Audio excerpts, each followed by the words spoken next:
You're tuning into Black and White Sports on YouTube. The no-holds-barred truth on sports.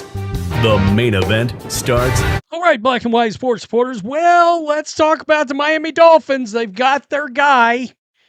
And we sort of saw this coming. We talked about it when John Eric Sullivan was named the general manager with his Green Bay Packers ties.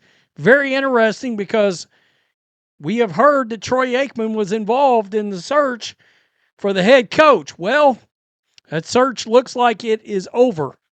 We said it's either Jeff Hafley or it's going to be Mike McCarthy.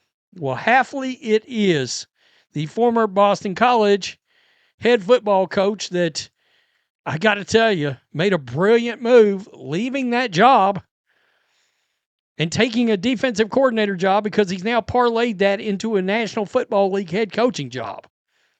I mean, good job. There's a lot of jobs in there. The Dolphins are hiring Packers defensive coordinator Jeff Hafley as their head coach, according to multiple reports. Hafley, 46-year-old, completed his second interview with the team Monday. He replaces Mike McDaniel, who was fired after 3 seasons and a 35-33 record. The team's new general manager, John Eric Sullivan, has a relationship with Hafley from their time in Green Bay. Hafley served as the Packers defensive coordinator the past 2 seasons when Sullivan was the team's vice president of player personnel. Hafley becomes the Dolphins' 12th full-time coach of all time. Is that right? 12th full-time head coach of all time. He previously was Boston College head coach from 2020 to 2023, going 22-26. Hafley was the Ohio State co-defensive coordinator and defensive backs coach in 2019. In the NFL, Hafley has worked for the 49ers, Browns, and Buccaneers as a defensive backs coach.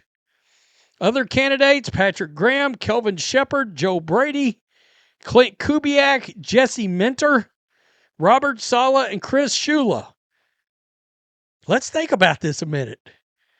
You passed on Robert Saleh, Clint Kubiak, and Jesse Minter to land on Jeff Hafley. Okay. I mean, that connection to general managers, how that happened. So, in case you're wondering, Green Bay's total defense was 12th in the NFL. I think the one that catches your eye is points per game allowed. 7th. The 7th best defense in the league in points per game allowed. That's the one I really like to look at. That means you probably bend but don't break inside the 20s, and then, if anything, you're giving up field goals once they get inside the 20. Rushing defense, number 22, yikes. Big plays allowed. They're in the top 10. Fewest 20-plus yard plays allowed. And their pass defense was 13th in the league. So, okay. Ranked 8th in sacks, but struggled to generate consistent pressure, leading to schemes like simulated blitzes. So, it's going to be interesting to see how this works out. So, this is an upgrade over Mike McDaniel. Clear cut, right? That's the question we're asking right now. All right. And we think Mike McDaniel could get another job this cycle. Raiders, Ravens have interviewed him, a bunch of other guys. I'm just wondering, this is what I always say when you fire your coach. Are you hiring an upgrade? And the other thing is, you didn't hire Clint Kubiak? If you interviewed him, you did, you didn't hire Robert Saleh. This just tells you how big the connection between Hafley and John Eric Sullivan was in this situation. The moment they hired him, the moment it was going to come down to somebody linked to Green Bay. That's either a good or a bad thing. We don't know. Tom Pelissero. So, here we go. A little feedback from the fans. Who did he impress? The general manager he worked with for the past few years? Give me a break. Troy Aikman had to be impressed because we found out he was involved. So, this is his record with Boston College. I'm not going to lie to you. Winning 6 and 7 games at Boston College It's pretty impressive. All right. People may not understand that. Okay, fine. But 6-5, 6-6, 7-6. So 3 times Boston College was bowl eligible. That's pretty good for Boston College. Again, yeah, that's kind of impressive, actually. So the Dolphins fired one of the best offensive minds in the game because Tua sucks, just for the new GM to hire his buddy from Green Bay. Kind of what happened here. I don't know about Buddy, but obviously they wanted that connection. And the reason this is done is so there is philosophy alignment, right? Particularly when it comes to how the structure of the organization is run and the kind of players they're looking to put on the team. All right. Your team's going to look a lot like Green Bay in about 2 years.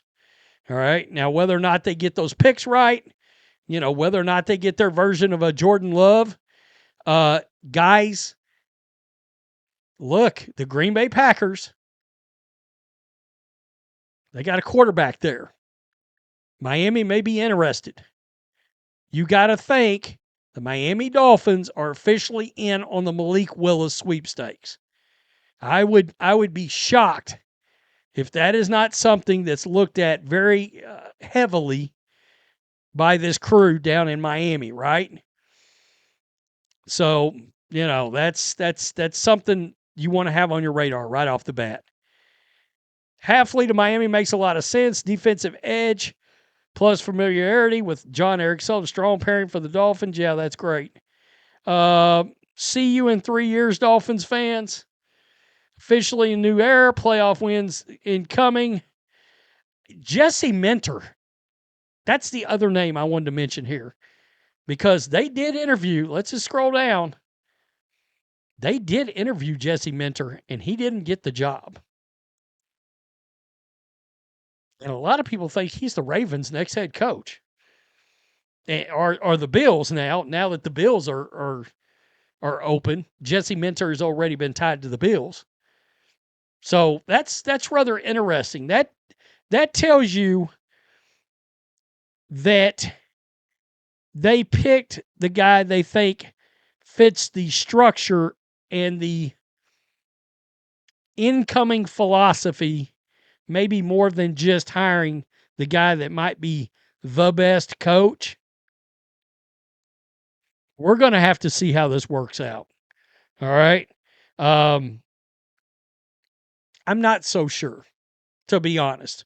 I'm sure that'll piss off some Dolphins fans. Look, it is what it is. I don't know. Because, number one, we got to remember something. Why was Mike McDaniel fired? Because it looked like he was keeping his job.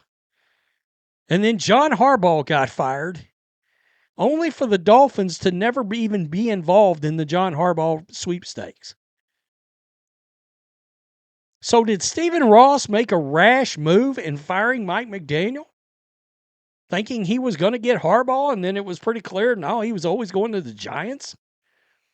I'm just throwing that out there because it's very odd. Mike McDaniel obviously thought he was staying. And, by the way, Browns, Raiders, Ravens, who else has interviewed? Maybe the Falcons. I think the Titans. I mean, almost every opening has interviewed Mike McDaniel for their job. I don't know. I'm just throwing that out. I mean, I think it might have been time for a split, but it's still strange how it went down. Tell me what you think. Peace. I'm out. Till next time. Thanks for watching the show. Be sure to like, comment, and subscribe. Be sure to tune in next time on Black and White Sports.